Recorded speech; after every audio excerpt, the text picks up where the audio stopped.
Tralalilalère, tralalolali, tralalilalère. Je m'appelle Choukinette. Et moi, je suis Papounoute. Ouais. Papounoute et Choukinette ? Ouais. Ok, ça marche. Notre plan est simple. De raconter des histoires à tous les enfants de la France.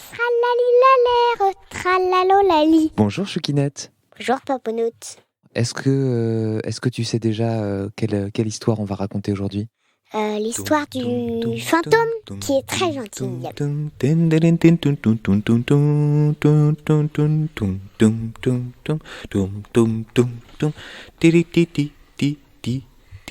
C'est une histoire qui se déroule dans un monde que l'on connaît, mais c'est un monde dans lequel nous ne sommes pas. C'est un monde de fantômes.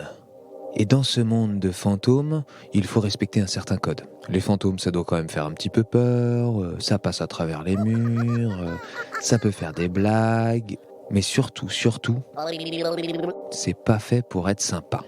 Sauf que, dans ce monde de fantômes, il y a un problème. Un gros. Il y a un fantôme sympa et gentil. Là, c'est problématique. Alors, ce fantôme, des fois, il va dans le monde des vivants et puis il se balade. Il dit salut à tout le monde. Hey, salut. Bonjour. Au pays des fantômes, ça fait tout un pataquès.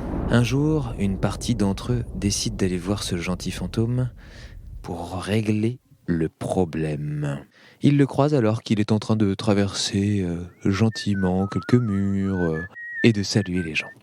Il s'arrête. Ah tiens, bonjour messieurs, comment allez-vous ? Bonjour, ça va très mal. Tous ces fantômes sont en train de froncer leurs sourcils fantômes en regardant notre gentil fantôme. Ah bon ? Ça va très mal, mais qu'est-ce qui se passe ? Vous ne vous êtes pas levé du bon pied ? Mais les fantômes n'ont pas de pied. Qu'est-ce que je peux faire pour vous alors, pour vous aider ? Eh bien voilà, tu es un fantôme et tu es trop sympa, trop gentil, ça ne va pas du tout. Nous, les fantômes, c'est chacun sa place de fantôme et les fantômes seront bien gardés, tu vois. Ah bah oui, mais le plus embêtant dans tout ça, c'est que moi j'ai pas envie d'être comme ça en fait. Oui, mais c'est la règle c'est la règle et donc il faut appliquer la règle. Si elle n'est pas appliquée, ce n'est plus une règle, c'est une contre-règle. Il n'y a pas de contre-règle, il n'y a qu'une règle. Le gentil fantôme les regarde d'un air un peu perplexe.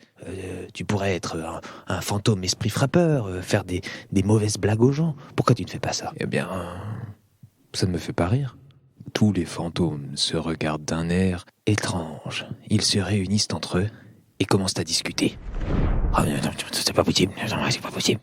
Oh mais non, c'est pas possible, c'est incroyable. Ah oui, on peut pas tolérer ça quand même. Hein ? Qu'est-ce que t'en penses toi ? Tu peux tolérer ça ? Oui, non, Non mais franchement là. pas possible. Messieurs les fantômes, qu'est-ce que vous faites ? Pourquoi vous discutez entre vous ? Qu'est-ce qui pourrait te convaincre de devenir un fantôme comme les autres ? Oh bah là, moi vous savez, j'aime plutôt bien ma non-vie de fantôme.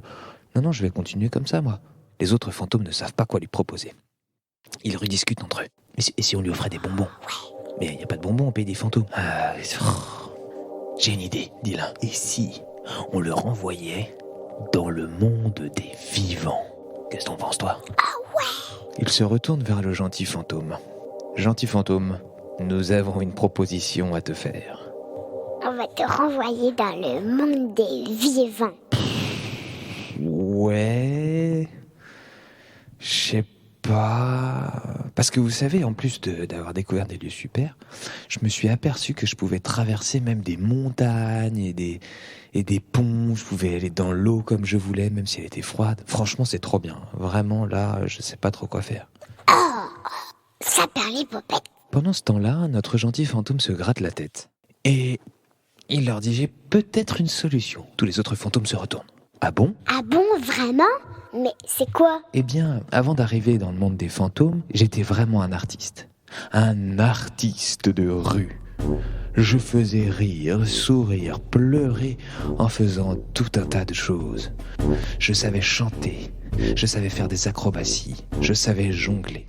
Et il me manquait quand même une chose supplémentaire pour pouvoir pratiquer mon art comme je le souhaite. Ah bon, et qu'est-ce que c'est ? Eh bien, je voudrais Un troisième bras, si vous me renvoyez dans le monde des vivants. Un troisième bras? Bah oui, vous savez, pour jongler c'est plus facile, pour faire des acrobaties du coup j'ai une sécurité supplémentaire, pour chanter je peux étendre mes bras et tenir un micro en même temps. Les fantômes réfléchissent. Comment on va faire un troisième bras, c'est possible ça? On achète un au magasin. Ah bah oui, au magasin des fantômes, et on peut renvoyer des articles dans le monde des vivants. Mais oui, t'as raison, mais c'est une bonne idée. Bon bah c'est bon alors. Nous acceptons. Et depuis ce jour, partout autour du monde, vous pouvez peut-être rencontrer un artiste de rue incroyable, chanteur, jongleur, acrobate, et aussi peintre et tant d'autres choses, qui est assez exceptionnel. Parce qu'il a 2 jambes, 2 yeux, un nez, une bouche et 2 oreilles, mais surtout il a 3 bras. Tralali-la-l'air, tralalo-lali, tratalo-tati-tali-tati, ta terre.